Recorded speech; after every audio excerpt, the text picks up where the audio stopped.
Fox's Jessica Tarlov doesn't usually mince words. Quoting Trump supporter Dave Portnoy, "Don't piss down my back and tell me it's raining."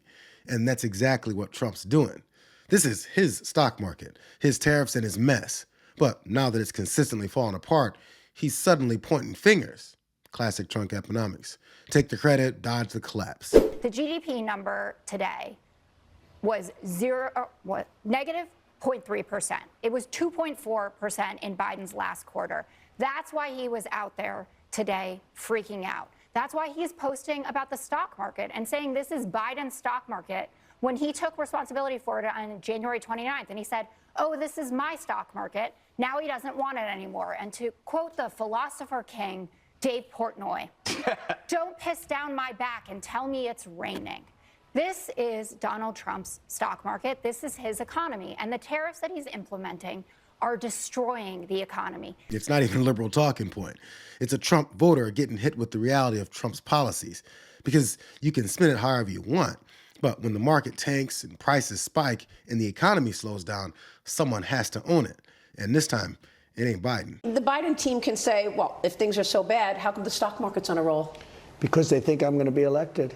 That you think the stock market's rallying because people think you're going to be elected? I do, yeah. If you take a look at Iowa, if you take a look at New Hampshire, the stock market's been going crazy since then and long before then. When I announced I was running, I took the lead early, and then I beat everybody, including Ron DeSantis. I call him DeSantis now. I took the other names. Mr. President, back to the economy for a second. Yeah, that was him just over a year ago, bragging that the market was up because people thought he'd win. No policy explanation or numbers, just Trump being Trump as usual.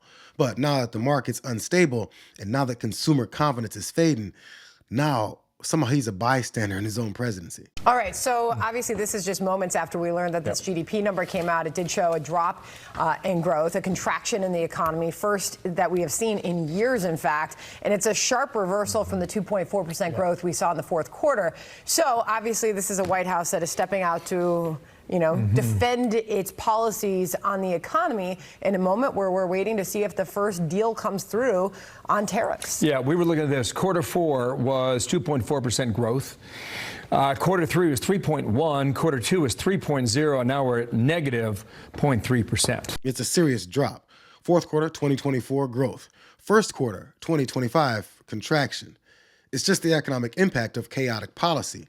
It's what happens when you govern by headline and run trade policy like some kind of Twitter feud. And as the people with Trump derangement syndrome said over and over again during the campaign, regular Americans are going to pay the price. If, for example, an item at Walmart goes up by double, should Walmart be able to tell its consumer that it's gone up by double as a function of the tariff, or do you consider that, as President Trump does, a hostile act? Well, that seems more political, but think about this. When you go to the pump to buy gasoline, did you see them putting an item when Joe Biden shut off American energy and prices went up? Did you see them put an item going, you're paying $4 instead of $2 a gallon because of Joe Biden's anti-American energy I did policies? see delivery charges go into some. I did see delivery charges or whatever they call those charges when oil prices go up. When CNBC asked if Walmart should be honest about why prices are going up, Steve Scalise there folded because the answer is tariffs, Trump's tariffs. But they can't say it out loud. So instead, Trump's childlike strategy to point at Biden is adopted by the rest of his weak-ass party. This is what happens when loyalty outranks truth. The repercussions of policy get dismissed, and accountability to the people Scalise is supposed to represent is non-existent. He represents Donald Trump, and Donald Trump alone. The American public knows exactly what's going on, and that's why they're soundly rejecting this administration. He has the lowest approval rating of any president of the last 70 years for the first 100 days. His stock market for the first 100 days is the lowest since Nixon. Unprecedented low foreign policy approval rating and economic approval rating. The American public is smart enough to know that their shelves, if they're not already empty, are going to be empty because of tariffs. 69% say he's not focused enough on lowering prices. 62% focus too much on tariffs. 72% think his policies will cause a recession. 64% disapprove of how he's handling inflation. He continues to beat a drum that is making the absolute worst economic music I have ever heard in my entire life. Lowest approval rating in 70 years. Reports don't say it enough, maybe because MAGA keeps telling them not to. But it's weird that they didn't expect people to feel it in their rent and their mortgage payments, in their job security, or in that word that Trump said he invented, groceries. You can't market your way out of a failing economy. So again, as Tarlov said, he's beating the same old drum, and it's making some of the worst noise that we've ever heard.